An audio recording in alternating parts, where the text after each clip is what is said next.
ഇന്നുണ്ടല്ലോ ഞാനും അബിയും കൂടെ ഒരു കല്യാണത്തിന് പോകാം കേട്ടോ. അപ്പോൾ കല്യാണം ഏറ്റുമാനൂരാണ്. അപ്പോൾ ഇന്നൊരു വെറൈറ്റിക്ക് കുറേ നാളായി ബസ്സിലൊക്കെ കയറിയിട്ട്, അപ്പോൾ ഇന്ന് ബസ്സിൽ പോകാമെന്ന് ഓർത്തിട്ട് ബസ്സിലാണ് ഞങ്ങൾ യാത്ര ചെയ്തത്. സത്യം പറഞ്ഞാൽ നല്ല ദിവസം കേട്ടോ ബസ് യാത്ര ചെയ്യാമെന്ന് വിചാരിച്ചത്.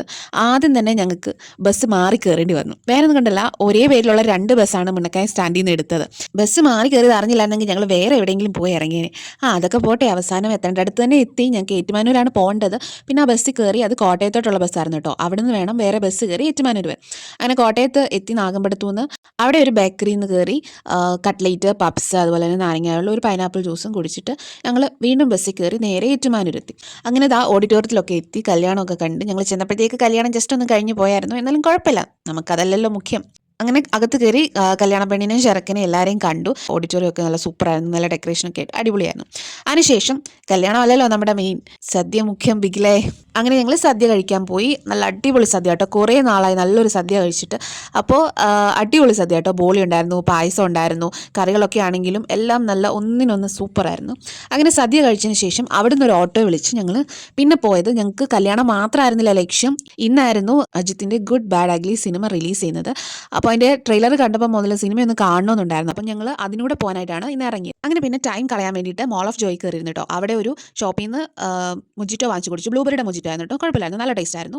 എന്നിട്ട് അവിടെയെല്ലാം കറങ്ങി നടന്നതിന് ശേഷം ഒരു 1:15 കഴിഞ്ഞപ്പോഴാണ് ഞങ്ങൾ തിയേറ്ററിലേക്ക് പോയത്. തിയേറ്ററിൽ പോയി ഇഷ്ടം പോലെ ആളുണ്ടായിരുന്നു കേട്ടോ. ഞങ്ങൾ ബുക്ക് ചെയ്തിട്ടാണ് കേട്ടോ പോയത്. അപ്പോൾ ഇവരെല്ലാം ടിക്കറ്റ് വാങ്ങാനായിട്ടുള്ള ക്യൂ ആയിരുന്നു അവിടെ. അങ്ങനെ കുറേ നേരത്തെ വെയിറ്റിങ്ങിന് ശേഷം തിയേറ്ററിൻ്റെ അകത്തേക്ക് കയറി. ഇപ്പോൾ എന്തിനാണ് ഞാൻ ചിരിക്കുന്നതെന്ന് വെച്ചാൽ, ഞാൻ വലിയ കാലത്തെ അകത്തേക്ക് പോകാൻ തുടങ്ങിയപ്പോൾ അബി ബാക്കിൽ നിന്ന് പറയുന്നുണ്ട് ടിക്കറ്റിൻ്റെ കയ്യിലാണേന്ന്. ഞാനപ്പോൾ എന്തിനാ ഇങ്ങനെ പോകുന്നതെന്ന് ഓർത്തിട്ട് ഞാനിങ്ങനെ ചിരിച്ചാട്ടോ. അങ്ങനെ അകത്തേക്ക് കയറി ഭയങ്കര ആളുണ്ടായിരുന്നു കേട്ടോ. പോകുന്നതിന് മുന്നേ തന്നെ നല്ല വിസിലടിയും കയ്യടിയും ബഹളവും എല്ലാം ഒക്കെ ആയിരുന്നു കേട്ടോ. ഭയങ്കര ബഹളമായിരുന്നു. ഇവിടെ ഒരാൾ വിസിലടിച്ച് തകർക്കുമായിരുന്നു.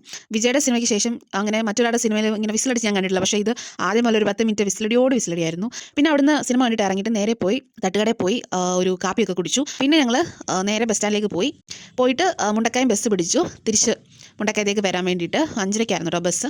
അങ്ങനെ വരുന്ന വഴിക്ക് കൊടുങ്ങൂർ എത്തിയപ്പോൾ അവിടെ ഉത്സവം നടക്കാം കേട്ടോ. എനിക്ക് ആനകളെ ഭയങ്കര ഇഷ്ടമാണ്. അപ്പോൾ ഞങ്ങൾക്കിപ്പോൾ ആനയുടെ എഴുന്നള്ളിപ്പുണ്ട്. ഞാനത് നോക്കിക്കൊണ്ടിരുന്നപ്പോഴാണ് അപ്പുറത്തോട്ട് വേറെ 3 ആനകൾ. സാധാരണ ഒരാനയല്ലേ ഉള്ളൂ ഉത്സവത്തിനൊക്കെ. ഞാൻ ആദ്യമായിട്ട് ഇത്ര ആനകളെ കാണുന്നത്. എനിക്ക് ഭയങ്കര, ഞാനിങ്ങനെ നോക്കിക്കൊണ്ട് എനിക്ക് ഭയങ്കര സന്തോഷമായിരുന്നു കേട്ടോ. ഇത്ര ആനകളെ ഒക്കെ കണ്ട് നല്ല നല്ല അടിപൊളിയായിരുന്നു കേട്ടോ. ആ ഒരു ആനച്ചന്തം എന്നൊക്കെ നമ്മൾ പറയത്തില്ലേ, അതുപോലെ ആയിരുന്നു. അതുകൂടാതെ കുറച്ചിങ്ങോട്ട് മാറി വന്നപ്പോൾ അവിടെ ഗാനമേള ഉണ്ടായിരുന്നു കേട്ടോ.